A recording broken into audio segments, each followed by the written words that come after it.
सभी को जय माँ काली। कैसे हैं आप सभी लोग। आशा करती हूँ कि माता रानी की असीम कृपा आप सभी पर बरस रही होगी। आज मैं जिस विषय पर बात करने जा रही हूँ वो है कि सिद्धि और सवारी क्या अलग अलग होती है। ये प्रश्न मुझसे पूछा गया है, मेरी एक सब्सक्राइबर हैं, उन्होंने मुझसे पूछे हैं ये कि सिद्धि और सवारी क्या अलग होती है, एक होती है। तो इसी विषय पर आज हम लोग बात करेंगे। तो वीडियो में आगे बढ़ने से पहले आप मेरे चैनल को सब्सक्राइब ज़रूर करिएगा, कमेंट में जय माँ काली ज़रूर लिखिएगा। देखिए, इस प्रश्न के दो पहलू होते हैं। पहला ये कि क्या सिद्धि और सवारी अलग अलग होती हैं या एक होती हैं।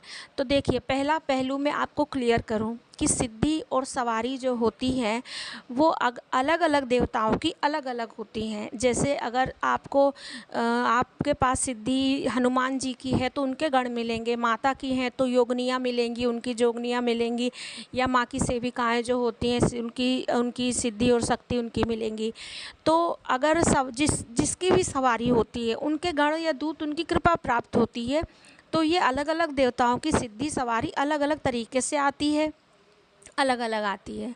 और ये ज़रूरी भी नहीं है कि सिद्धि आपको सवारी के रूप में ही आए, ये कोई ज़रूरी नहीं है। आपके साथ सिद्धि और शक्ति बिना सवारी के भी साथ चल सकती है। आपको ऐसे कई अनुभव हो सकते हैं अपनी लाइफ में, जैसे कि कुछ होने वाला है तो आपको कोई बता रहा है कि नहीं यहाँ पे ये चीज़ होने वाली है, आप सावधान हो जाइए। या आपके घर में कुछ होने वाला है, आपके बच्चों को कुछ होने वाला है, तो आपको पहले से एहसास हो जा रहा है। आपके साथ आपको हमेशा लग रहा है कि घर में कोई ना कोई बना हुआ है, तो ये भी एक तरीका होता है सिद्धि सवारी का चलने का। अब दूसरा पहलू ये आता है कि क्या सिद्धि और सवारी अलग अलग होती है। तो देखिए, सिद्धि और सवारी एक ही होती है। अलग अलग देवताओं की अलग अलग ज़रूर होती है, लेकिन होती एक ही है।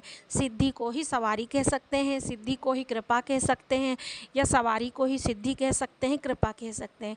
कुल मिला जुला कर जिन भी देवी देवताओं की आप पूजा कर रहे हैं और आपको उनकी सिद्धि प्राप्त हुई है, तो वो सिद्धि आपकी सवारी बनती है। और सवारी के रूप में अगर आप आपके ऊपर आती है, आने खेलती है। खेलने का मतलब ये है कि वो आपका जो शरीर है वो आपके तब कंट्रोल में नहीं होता है, वही आप सोचते हैं जो आपकी सवारी सोचती है।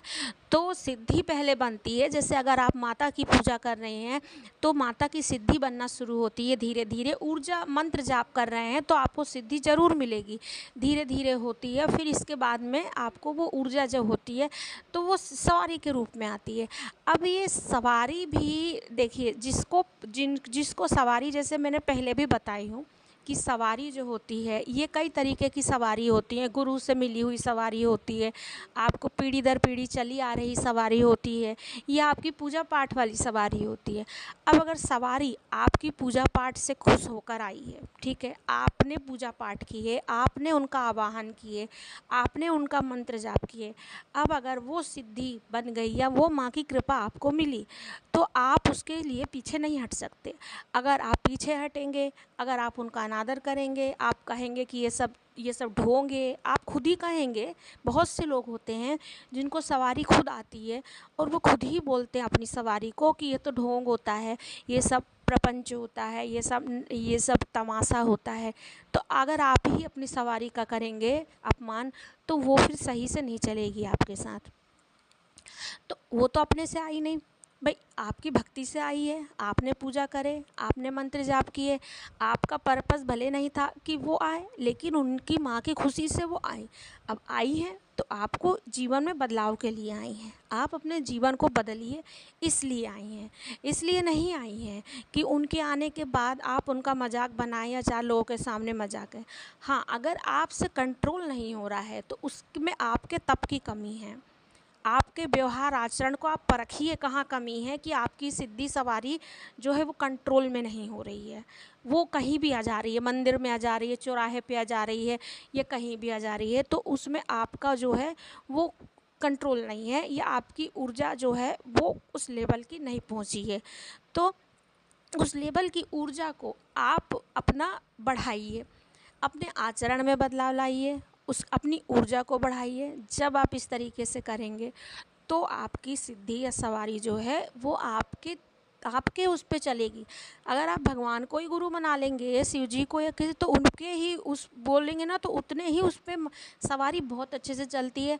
और ये मैं बिल्कुल आपको प्रमाण के साथ बता रही हूँ कि अगर सवारी आपके कंट्रोल में नहीं है, अगर आप सवारी से परेशान हैं, तो कमी सवारी में नहीं है। अगर पॉजिटिव सवारी है आपकी, अगर नेगेटिव है तब तो कोई बात ही नहीं है, लेकिन अगर पॉजिटिव है तो मतलब आप में कहीं गलती कर रहे हैं। आप अपने आप में आप परखिए, देखिए, जानिए, तब आप सही से आप सवारी को कर लेंगे। ये एक कृपा होती है, इससे भागना कोई ठीक नहीं है।